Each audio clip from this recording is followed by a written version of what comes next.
Good morning, everyone. Let's get this show on the road. I'm going to kick it straight off today. Good morning, everyone, and welcome to the Cuppa of Life Cafe. The room is slowly building this morning. This is your morning dose of positivity and inspiration. Please do take a virtual seat. Get comfy. We're going to be welcoming in Sherilyn very, very soon. But before I kick it off, I just want to acknowledge the traditional custodians of country throughout Australia and recognise their continuing connection to land, waters and community. I pay my respects to them and their cultures and to the elders both past and present. Good morning, Tracy. Good morning, Felicity Donnelly. Good morning, blue skies in Melbourne. Oh, how exciting, Melbourne. Good morning, Liam. Good morning, Megan from the UK. Thanks for joining again. And Pam, getting a bit warmer, not here in Sydney. It is freaking freezing. Before I kick it off today, like what we always do, we do raise money for great organisations. And as it is Breast Cancer Awareness Month, we had a great catch up with Shannon yesterday. But as it is Breast Cancer Awareness Month, we are raising funds this week for the Mcgrath Foundation. Now, the Mcgrath Foundation support breast care nurses in the community. Those nurses, they've got 151 that they support. Costs $140,000 to fund a Mcgrath breast care nurse, and they do such an incredible job over there. Some of the statistics that we're hearing around breast cancer, especially during COVID, there's like over 8,000 people because people aren't getting tests that may have breast cancer right now. So if you do find anything that is abnormal, please make sure that you do go get it checked. 55 people a day get diagnosed with breast cancer. Obviously, the survival rate is high if you can get detected early. And men also, like myself, if you're feeling a little bit abnormality around the area, please make sure that you do get it checked yourself. Virtual cafe rules, we don't really have any. The community is awesome, but please play nice, be kind, be interactive, get involved, ask plenty of questions to Sherilyn. And please make sure that you also target us across our social channels as well, like Cuppa of Life Cafe at the Mcgrath Foundation. And also, please make sure that you tag the Marketing Academy, which is Sherilyn's business. So before we kick it off, I'm going to welcome in Sherilyn now. Sherilyn, can you please pop into the Cuppa of Life Cafe and give us a warm welcome? Hello. Coming to you from the past. So I'm last night in the UK. I'm coming to you from yesterday.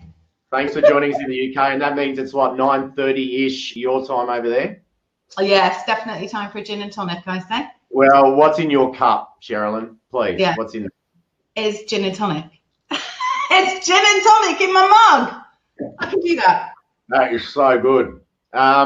Really excited to have you in. I've known about the Marketing Academy and you for many, many years working in the media and advertising industry, and always have seen the amazing work that you do and hearing the amazing work that you do with a lot of your scholarship attendees. So yeah, very excited to have you in this morning. Also very excited to chat about leadership. When we caught up in the pre-session, I was actually surprised, Sherilyn, that you mentioned that a lot of your work is actually in the leadership space. Mm-hmm. What is that? Why is that? Is leaders are calling upon you to be their guru? No, look, it doesn't matter what skills you've got in a function. Doesn't matter what function you do, what job you do. If you're not being the best version of a leader you can possibly be, all the rest means jack shit. There we go. So we focus on leadership, because if we can dial the leadership up a little bit, then so long as you're good at your job, you'll be exceptional at your job. So long as you're I put in the poll today, just ask people a question. Are you a leader? Yes or no?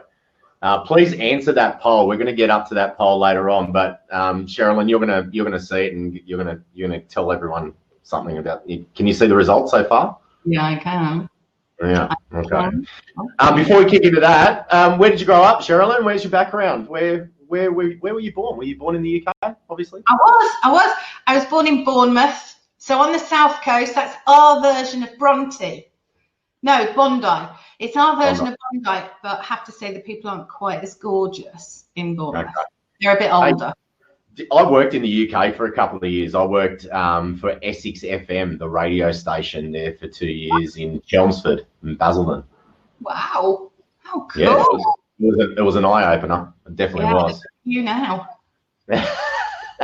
Hey, prior to launching the Marketing Academy, what were you doing? What was your roles? Where were you? Oh, Oh my God. So my previous life, I spent life. 20 years as a headhunter for Were my you? friends. Yeah, unfortunately. I was actually really good at it. I was good at it. I made money at it, but I didn't love it. In fact, I hated it. I hated the industry.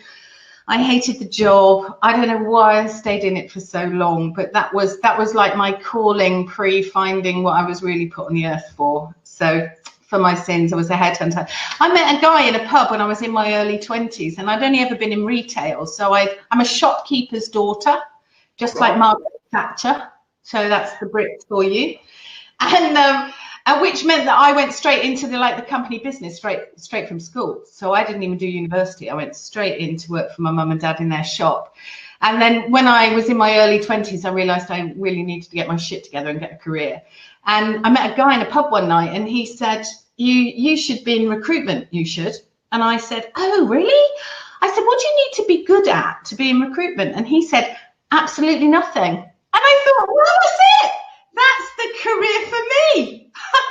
And I got a job in recruitment, and for 20 years, that's where I stayed. Who knew? And a lot of us have defining moments in our careers and lives. Like for myself, I was in media and advertising, and I reached burnout in my career, and that was, I took myself to the edge of burnout for me to realize where my purpose and vision was. Where was your moment to realize that you had something deeper to be able to offer up to the world? Well, pretty similar, really. So I got to the grand old age of about 42, 43, so 12 years ago, 13 years ago. And I reached that stage. So I reached complete burnout. I was in a job, as I said, that I was good at. I was really good at it. I made a lot of money in it. I had my own search firm, quite a big search firm, and was never really happy at a deep level. Believed I was, because I was making a lot of money. So I was successful and I had all the trappings of success. But I got myself caught on that whole treadmill of, you get a little bit of success, and then you've got to work harder because you don't want to lose it, and then you've got to get a bigger, better car, and then bigger holidays. You've got to work even harder, and you get stuck on that horrific. Sherilyn, you're just repeating my whole journey and my story. And I got ill because of it. I basically manifested the illness that I had, and very nearly died. So one night I woke up 3 o'clock in the morning, excruciating pain, thinking, shit, this is it, I'm dying. Found myself in intensive care. The doctors are saying it's really, really bad to my husband. And I literally, oh my God, I could just die today. And even in that moment, and I was smacked out on morphine, which I have to say is a marvelous drug. Don't take it, but it is marvelous. Any woman of childbearing age will know that morphine is shit hot, but don't go there. So I was on the cloud of morphine, and even on that, I was thinking, oh my God, I could actually die, like today. And if I die today, have I really done what I was put on the planet to do? Have I really made a difference as a headhunter in recruitment? Have I made a difference? Have I left a legacy? Was I being the best wife I could be? Was I being the best mother I could be? I was doing none of those things. I was being a very successful businesswoman who was making shed loads of cash. But that was never, ever, ever going to sustain my life. And I realized in my recovery that I needed to do something very, very different in my life. And I needed to find that thing, or those things, that would just fill me with joy and would enable me to give back into the world, into the community, something that was meaningful. And unfortunately for me anyway, being a recruiter wasn't it. And the Marketing Academy was kind of a result of the recovery process I then went through. Yeah, because you probably wouldn't have come up with the Marketing Academy straight away. You would have gone through your stepping stones to sort of realize your purpose. How did the Marketing Academy come about? Because, how did it come about? Well, I had to analyze what it was that I was good at, I think. So I needed to reflect. I needed to see what was it that filled me with joy every day. What was it that I was really good at? What kind of impact, dent did I want to make on the world, and what would be the thing that would bring all that together? I'd been on the board of a leadership development company for years as a non-exec, and that had ignited this complete passion for developing other leaders. It had enabled me to step into my own leadership. I was only ever a good manager. I thought I was the dog's bollocks, English term, but I thought I was the dog's bollocks when it came to leadership, and I really knew sod all about it. I discovered on this leadership journey. And it literally filled me with passion for developing talent, which is not something you can do as a headhunter.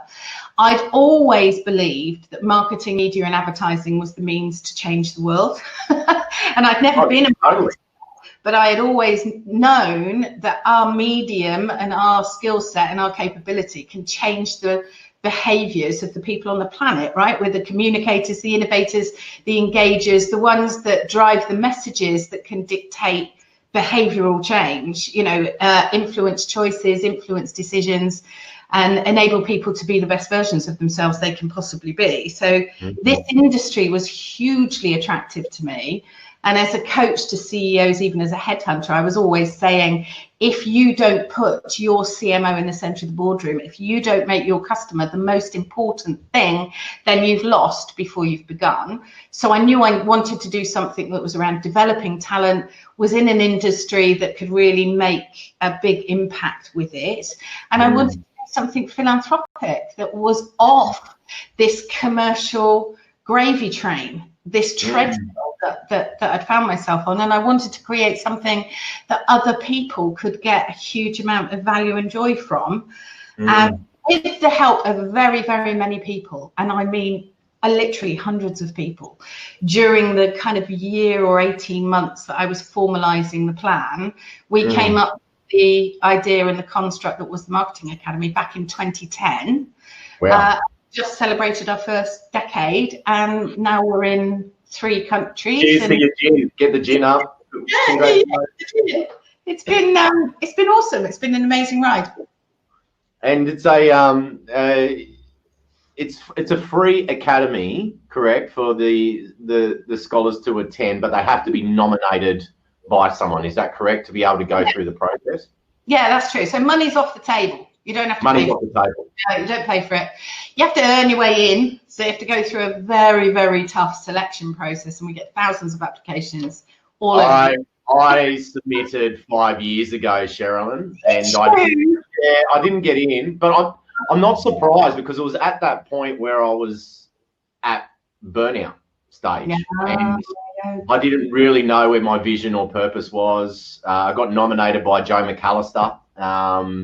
You know Joe very well as well. But it was just at that point in my life where I just really didn't even know where my purpose and vision was. So, it was totally fine that I didn't get in, so I'm not stressed. Oh, Cookie, you were one that got away, clearly. We need to I still had no idea until this year, mate. Until COVID hit, I had no idea what I'm doing, but no, I'm not more. So it is best to do it at the point in your life where you really know what you're going to do with it. That would help. It's so true. That might have got you further into the selection process. So it's tough to get in, but when you do get in, money's off the table. It isn't about that. It's about your potential. It's about who pays for it? Who pays for it? We're sponsor funded. So we've got amazing partners. We've got 22 brand partners around the world. They're companies like Facebook, Google, Commonwealth Bank, IAG in Australia, KFC in Australia, Salesforce are about to become a global sponsor, sponsored in different countries by different partners, and they provide us with enough money for us to keep the ball rolling. And then everybody who gives their wisdom and their knowledge and their time. We've got 250 mentors, we've got 140 executive coaches, we've got 180 speakers. All of these people do so voluntarily for free. They do it on a pro bono basis. So we don't have to pay what would be tens of thousands of dollars per head if we were to have to pay for it. We don't pay for it, and therefore we don't charge the scholars for it. And we do 2 programs. We do the scholarship, which is what we're known for in Australia, which is for the emerging leaders, so those that are on the upward curve of their career. And then we do a fellowship program, which is exclusively for CMOs to enable them to be in boardrooms. So it's grooming them to become CEOs. So it's 2 programs in 3 countries now. Yeah, I was going to say, so where are you now? Obviously UK, States and Oz, yeah? Yeah, and we do programs in all three, and then we run alumni programs for all of the cohorts in all of the countries. So well, I just put up the, because you're accepting nominations now in Australia as well at the moment, aren't you? So I've just put up the link there. So if anyone wants to nominate someone, do you have to be a marketing person, or it can be any sort of next gen leader who's making change? Ideally, you'd be in marketing, media, or advertising, but any function at all, Okay. and pretty much any 10 to 20 years experience. But in Australia, we also have places for entrepreneurs, given that marketing and customers should be at the heart of the entrepreneur journey. So founders of entrepreneurial businesses, there's places for them too. Still got a chance, eh, Sherilyn? Still got a chance. But in saying that, application, okay, I'm waiting for it.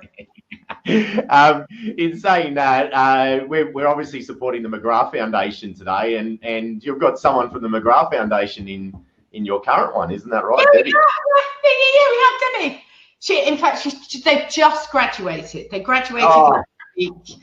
And now they're going into the alumni program. So once you're in the academy, you're kind of in for life. Yep. We've got nearly 700 alumni around the world, and they're all in alumni programs, and we get them all together cross class. We've had 2 marriages, 1 baby, 1 engagement. We're bringing joy. Yeah, I can see a reality TV show kicking off shortly. Sherilyn, what do you reckon? Yeah, I reckon. I want to talk about another really key topic, which is around leadership, right? You know, and leaders of today. Hey, first question: do you think leadership has changed since COVID? Yeah, I think it's become much more about management, not leadership, and it's a massive distinction. So there's a place for management, which is all about control, but there's a bigger place for leadership, which is all about freedom. And as all of the rules and regulations and everything set in, then companies and leadership teams kind of tilt towards management, putting in all sorts of rules and regulations and bureaucracy, and you've got to do this and you've got to do it this way and you've got to do it in this time and you've got to do it with this budget, and that's all about management, and there's a place for that. But unless you empower, enable and inspire your people to be the best versions of themselves they can possibly be, which can only be done through leadership, then you're not going to be able to lead in that way for very long. And COVID, unfortunately, has kind of shifted the balance away from leadership and into management and controls, unfortunately. There's a place for it very short term, when you want it, when you need to get something to happen very quickly because the time is tight and there's a crisis situation, there's a right place for it. But if you don't get the balance right and start to re-engage your teams, enable, empower and inspire them, then you're on a hide into nothing. You cannot keep that pressure up for too long. And unfortunately, leadership's tipping that other way. Just looking at the survey and the poll, 61% of people believe they are a leader and 38% said no, they're not. Talk to me about that. What do you think? Well, in our view, our philosophy, and it's the philosophy of the Living Leader, which is a program that we embed in the scholarship, is that if you are in a position to have influence over any person in your life in any context, you are already a leader. So you don't have to be in a position of authority, in a position of power. You don't have to have a sexy job title that starts with chief or ends with director. All you need to be is a person with influence over someone else. And I don't think there are many people in the entire world that don't fit in that category. So if you're a parent, if you're a sister, if you're a child, if you're an auntie, if you're a friend, or if you've got anybody around you in the workplace, peers, bosses, subordinates, whatever they be, you're in a position of influence already. And if you're in a position of influence already, you are already a leader. You just need to choose what kind of leader you're going to be. The role of the leader is to enable others to be the best versions of themselves they can possibly be, and that's it. And you can be that as a friend, advising, encouraging, supporting your friends to be the best they can be. That's leadership. So I want that poll. I need that poll to change. Everyone in this room. I think you can edit your answer, everyone. So please do change that poll for Sherilyn's sake. Okay. What's one of the mistakes that you're seeing witness, like leaders? I'm going to give you a perfect example. You've already mentioned it with yourself, right? Like throughout my career, I was progressed through the ranks whenever there was someone who left the job, I got the job in the organization. I was never taught to be a leader. No. I was always a manager, and I even replicated myself to my bosses in the way that they acted, and that didn't transfer well to my team when I was sales director of a media organization. And I reflect now on it going, I wasn't really a leader back then. I was just directing orders. Is that the most common mistake that you see? Yeah, it is. It is. It's not investing in the leadership piece. So the most common mistake that's made by the leaders is believing that their teams will learn by osmosis or will just copy them, which is the most arrogant position you could ever choose to be in, right? If they copy me, they're going to be fabulous. Well, no, they're not, because they're humans in their own right. They've got all of their own belief system. They've got all of their own experiences coming through life, and the way in which they lead is going to be down to them, not down to you. And many leaders make that mistake, and they don't invest enough in the leadership capability of their people. If you enable somebody to be the best leader they can be, then they're going to soar regardless. And also, a lot of leaders are fearful of that, right? Because it means if they're going to develop their talent, then those talent are going to be nipping at their heels, and they're going to be there to take their jobs. Well, that's the best thing you can possibly do as a leader. Make yourself redundant. That's what you're paid to do. Enable the others to come up underneath you. So investing that in your talent and inspiring them and enabling them to know that they're capable of absolutely everything will stop that horrendous imposter syndrome, which comes into play the second somebody gets promoted into a role with no experience whatsoever. They don't know why they were good. They might have got there. Cookie, you may recognize this. They might have got there because they were brilliant at sales. And all of a sudden, they become the sales director and they're leading a team of 20. Fuck all about leadership. If they've not been taught by the right kind of leadership capability. And so they're immediately an imposter because they're thinking, well, I was really good at that, but I know jack shit at this, which means I'm shit, which means I don't deserve to be in this role. And then all of the internal narrative and dialogue starts kicking off all over the place. And then we self-sabotage. What happened? It's exactly what happened to me. It's exactly what happened. I reached because I just didn't feel like I was achieving. I didn't really know where I was going. I thought that I was doing a crap job because we weren't meeting expectations. And in sales, it's the most stressful part of an organization, that in HR. And you're only as good as your next month most of the time, and you're just caught in this wheel. And for me, I couldn't even lead myself, let alone my team. What an incredible waste of talent and potential, because you had just as much potential as somebody that's completely storming in that role. But the way in which you got there, and that's the responsibility of the leader who took you there, was that you weren't invested in and you weren't empowered enough to believe in yourself enough. So that's a trap that a lot of leaders fall into, unfortunately. It's a little bit selfish, that kind of self-preservation, which is not a leadership. That is not a leadership trait. A true leader, it's not about them. It's not about them. It's about the others. It's not about me. It's about my team. It's not about me. It's about my people. It's not about me. It's about my customer. That's the right leadership trait. And if you're working with a leader who leads like that and who has the belief that the only thing that's important is you, then you'd thrive. And you would have thrived if you'd had that kind of capability around you, I believe, at that time. Did you have any mentors or stuff like that in your world that helped you understand this environment better? Yeah, I did. And I think it was growing up in the age that I grew up firstly, I grew up in a world of men because in recruitment, there were very few females of my age in my early 20s in that industry, very male dominated industry. And, we didn't have all of the technology we've got now. We used to sit next to the person who was our boss. So we could learn by observation, and we could get immediate feedback from the bosses sitting next to us. And I was really fortunate when I was coming up through some of my early career, where I was just with people who believed that kind of empowerment. I'll never forget when I was in my very early 30s, or maybe late 20s, very early 30s, when I had my first like proper boss, who was big swinging dick type boss. And it was amazing.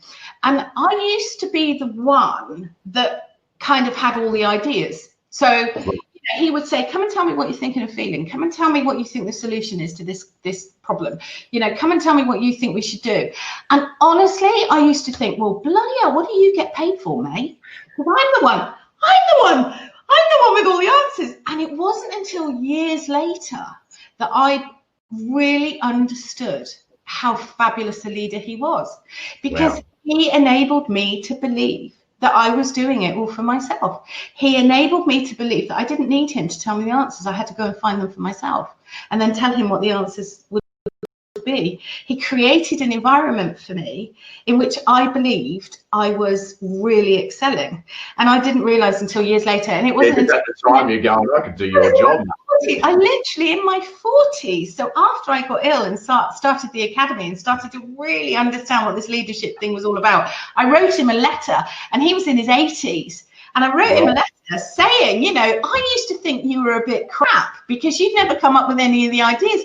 I now realize that what you were doing was empowering me and enabling me to be the best I could possibly be. You are amazing. Yeah. And I thank you for how you helped me, drive my life. So I love that. That's what great leadership is about. And I'm privileged that I was around mentors, and getting mentors in your life, can transform everything. You don't need the scholars. You don't need to get on a scholarship or a program like that in your industry or function if you can ensure that you surround yourself with fantastic mentors who really give of themselves and really care about your success. It's an important topic, the mentor side of things. How do you find a mentor? Do you find mentors in different aspects of your life where you feel that you need support in? Define how you would find a mentor.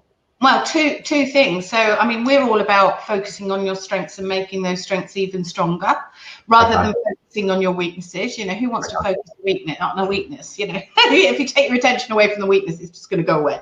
But focus on your strengths. So you can look for mentors that feed into that. So the things that you're good at, go and find people that are even better at those things and start to spend some time with you.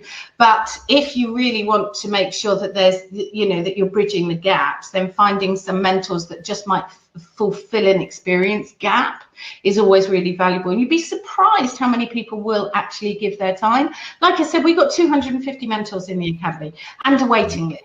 And they are all CEOs or they're CMOs or they're subject matter experts. They're senior, quite high profile people.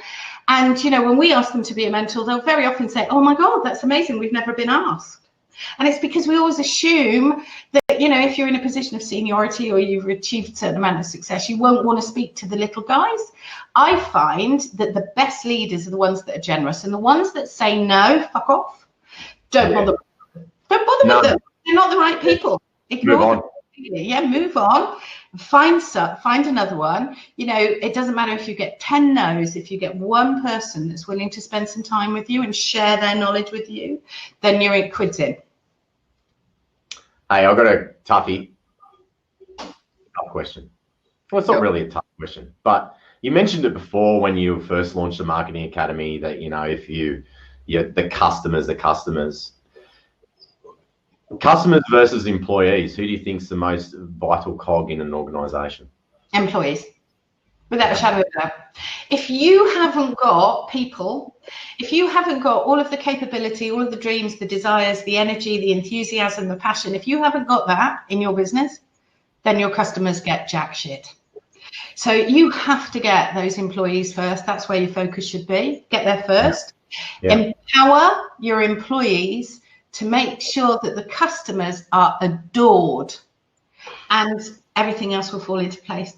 They'll be the ones that will ensure that your customers come back over and over and over again.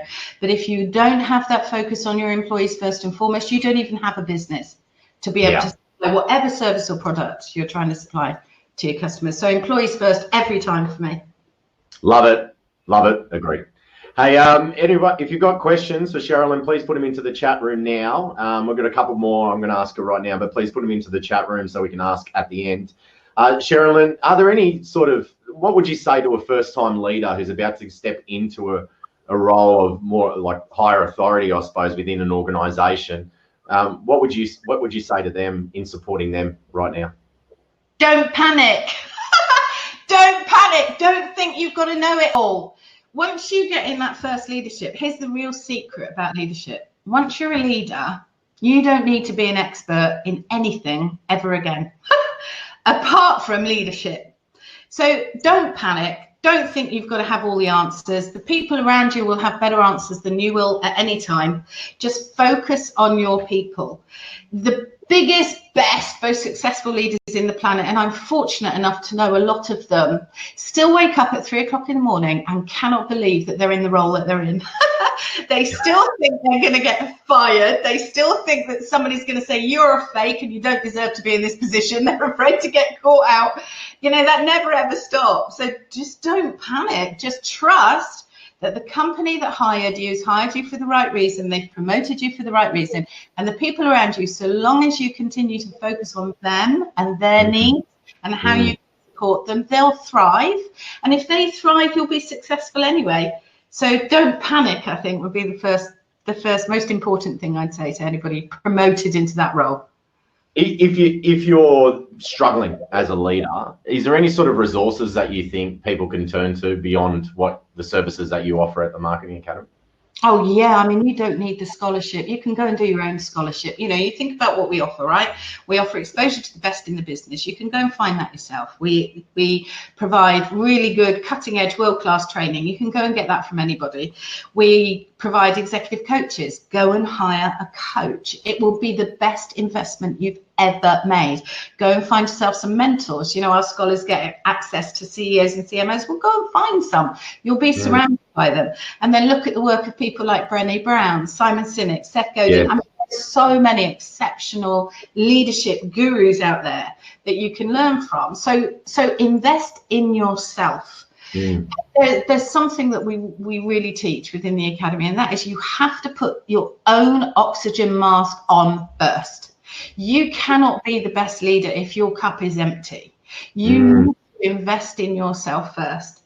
And if you invest in yourself first, then everybody else will receive the ripple effect of all of that goodness and investment. You will be the best version of yourself you can possibly be. And if that's the fact, then everybody around you will thrive. So really invest in yourself. You can design your own kind of scholarship yourself. It takes time. It takes commitment. I mean, the scholarship is like 15 days of time. It's not a small commitment. So it takes time. It might take financial investment as well. But even on that, you know, you're not commuting at the moment. Spend the money that you would spend commuting by putting yourself on some fantastic development courses, personal development courses. Invest in your wellness, invest in your health, invest in keeping your energy up, and invest in the people who give you joy. Surround yourself by people who give you joy. Cut time out for the people in your life that really can make a difference, that really matter to you. So you can all invest in your leadership capability. Look at yourself as a bit of a project and invest. Love it. All right, a couple of quick questions. Anna's asked, why do you think some leaders only surround themselves with yes people? Because they're insecure. They're insecure and scared shitless. And somebody that surrounds themselves by a yes person is not going to be in a real, true, high impact, you know, high performing leadership role for very long. So there is some sort of deep insecurity happening there. You can empathize with people like that. You know, I imagine that somebody in that position has probably never been given the feedback, never been given honest feedback to say, do you really know the impact you just made on the people around you? That feedback is a gift. And there is probably an insecurity going on in there. And that's why they need to surround themselves with people that will reaffirm their weakly held beliefs about themselves to be true, unfortunately. And there's a lot of them around. Totally. Felicity's asked, some leaders confuse delegation with empowerment. Any tips on that? Yeah, there's a big tip. So you know you're being delegated to when they tell you what to do, how to do it, what time you've got to deliver it to, and on what budget. If they are saying those things to you, that's delegation. That's not empowerment. Somebody who empowers will say, how long do you think you need? How much do you think you need? When can you come back and show me the results? What can I expect to see? And what support do I need to give you to enable you to get there? That's the difference between delegation and empowerment. So listen out for it. Love it. Love it. Now, before we head off, have you got any tips for me where we should take Cuppa of Life Cafe? I'm going to throw it to you here. What do you reckon? Cuppa of Life Cafe. We've been going for 26 weeks now, Sherilyn. We've been going, and I've got the absolute thing. So I don't know whether it's in Oz, but it is here. We've got the Secret Cinema, which is a pop-up cinema. Pop up Cuppa of Life. Pop it up in real cafes all over Australia where no one knows where it's going to be until the morning it goes live. So there could be a pop-up in Brisbane, in Sydney, in Canberra, in Perth. Pop it up everywhere and then beam it live from the cafe you're in. So everybody just descends on the cafe. You bring your speaker in virtually. You beam it out. You video it live. Have it going across the whole of Australia and bring people joy physically as well as virtually. Look at Jill's already, she's all over it. Sherilyn, she's written, yes, yes, yes, I love that. There we go. Jill's onto it. You watch this. It's going to happen. Felicity's gone fantastic idea. Liam's gone brilliant. Sherilyn, you've just changed our world. Thank you. Yeah, and we'll get all the Academy scholars to divert. We'll get them all to just turn up. All the scholars can come in on one. Boom. We'll do one mashup. We'll do a Marketing Academy Scholar Alumni Cuppa Life mashup. Bring them all into one place. The energy off the charts. I can't wait. Jill's already all over it. She would have booked the first cafe by now, just being on this call, knowing Jill. So she's all over it. Thank you so much for joining us this morning and adding some positivity and inspiration around leadership and marketing. It's been brilliant having you in, Sherilyn.